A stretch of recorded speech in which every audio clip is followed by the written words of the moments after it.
We're going to talk about is going to be high carb diets. That's for people trying to build muscle more, get a little bigger, stronger. And it's not to say either that if you're trying to lose weight that you can't eat carbs. People, that's a huge misconception. I'm sure you can speak on that a ton. Yeah. Like I think carbs are important. Even if you're on a low carb diet, I think it's good to go through periods where you mix some carbs back in and just kind of refuel your body. But I'll let you start it up with the actual logistics of the high carb diet. All right, so like James hinted at, high carb diets are usually for people that want to get stronger in the gym, that want to put on a little bit of weight, because like I said in a keto video, I don't know if you guys have seen the keto video, but in the keto video, I mentioned that carbs are your main energy source, especially during high intensity exercise. So when you're in the gym, you're bench pressing, and you have 60 seconds to rest, you need to have carbs stored in your muscles so that you can get those next 10 sets, 10 reps ready to go. So I'm going to first start off with something that's called low or high glycemia. And some of this stuff might sound complicated at first, but the way he's going to explain everything is just going to be really simple for you to understand. Right. So what this basically means is each carbohydrate has a different rate of how fast it gets into your bloodstream. So a low glycemia carbohydrate like brown rice or sweet potato,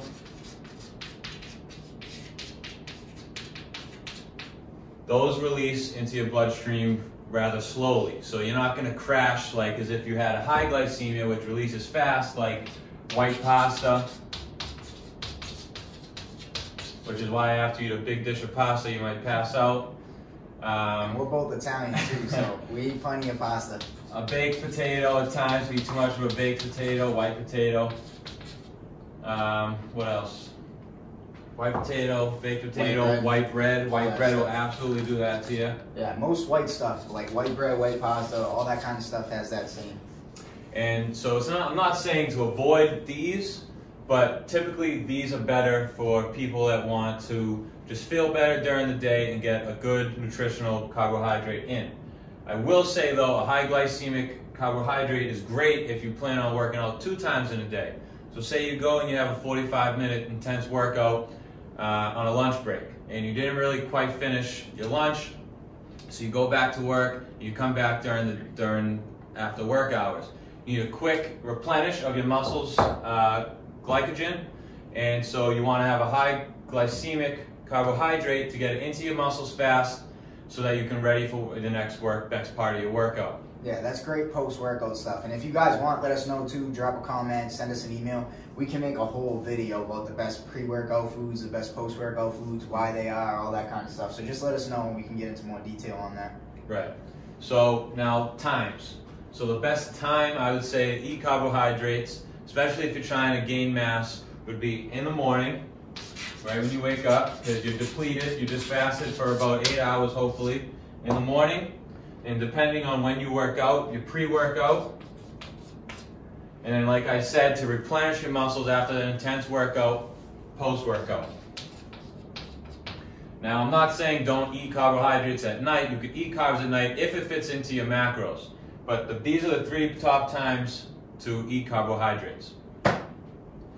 And look, everybody here too, I want to make this known. You're here because you want to make a change with your fitness, you want to make a change with your health. I get all the time, I know you get this all the time.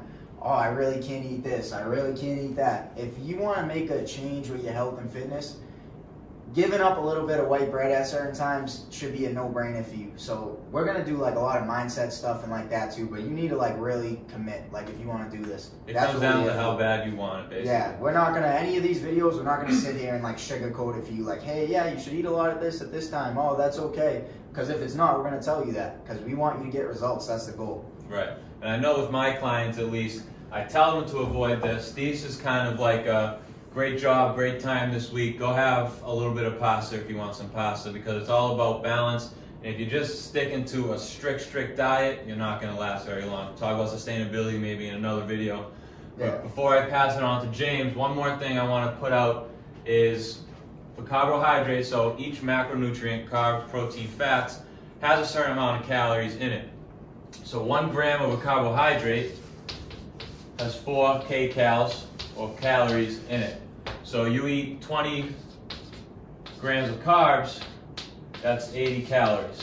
So when you're counting your calories, which is also very important if you're trying to either lose, maintain, or gain weight, you want to keep track of what you're eating. This is something that's definitely going to come in handy when you're tracking your macros and your carbohydrates. Definitely. And now that he kind of broke it all down for you, this is what the foods are, all that kind of stuff, the types of people, what your goals are, who should be doing higher carb diets. I would say anybody trying to get stronger and build mass, build muscle. That could be women too. If you want to build lean muscle, you can eat more carbs, like we said. The calorie deficits and the calorie surpluses are going to control whether or not you gain weight or lose weight, though. For someone like me, I was always like the skinny kid my whole life. I think my freshman year of high school, I weighed 105 pounds or something. Mike remembers me. We grew up together. I was always very, very skinny. So for me to put on weight, he's laughing because he's looking back on it, but for me to put on weight, that was very, very hard. So I had to eat a lot of carbs. My body just is more adept to that. I had a very fast metabolism and all that kind of stuff.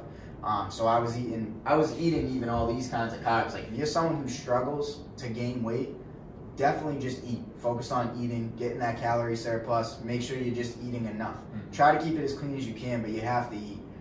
That was my mistake for a while. I couldn't put on any size because I just wasn't eating enough. I was just too worried about I have to eat this clean of a food all the time. Right. And I think that's definitely a mistake you probably see too with people who are skinny. Yeah, so it's like James was saying, I was very skinny as a kid, I'd say up until probably sophomore year of high school, and I'd swear, every time someone told me, you gotta eat, I'm eating, I'd say, but your stomach, say probably the size of a fist maybe, it's used to eating like that. So once that's just the food fills the size of a fist, you feel full. Over time, you eat a little more, you eat a little more, you eat a little more, your stomach starts to expand, and so you don't feel as full anymore. It's not a long process, but it's definitely not a short process. It's just something like you said, if you want to do it, you'll do it. Yeah, it's all going to take time. There's no quick fix. I've been working out probably, and we'll share our own transformations and all that kind of stuff with you guys. If you want, just reach out. We can put them in the comments of this video. But yeah, I've been working out probably 5-6 years at this point, like consistently, like every week, eating right, taking weeks off on vacation, cheat meals, all that kind of stuff. And Mike, it's probably been about the same, right? Mm-hmm, yeah, so we've both been doing this for a long time, and that's what we want you to do too, is just make a lifestyle out of it. So like I was saying, if you're somebody who's like the skinny kid,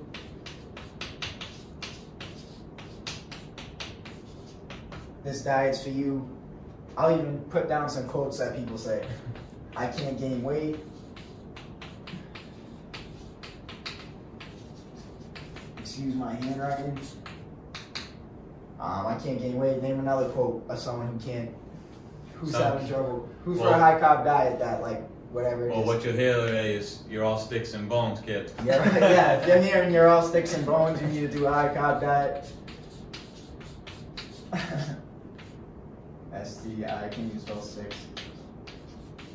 But I think you guys get the gist of what we're trying to get at. So just to wrap up, what I want to say is carbohydrates are your main energy source for exercise.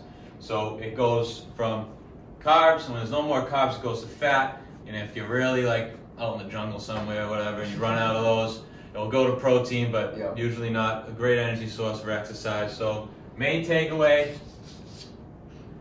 carbs equals fuel up before your exercise to get the best workouts. Yep. If you're like someone who doesn't want to eat too many carbs, that's exactly when like you should be getting the most of them.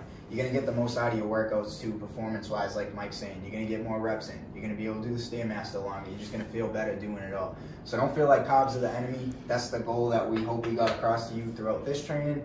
And as always, with any questions, just drop it in the comments.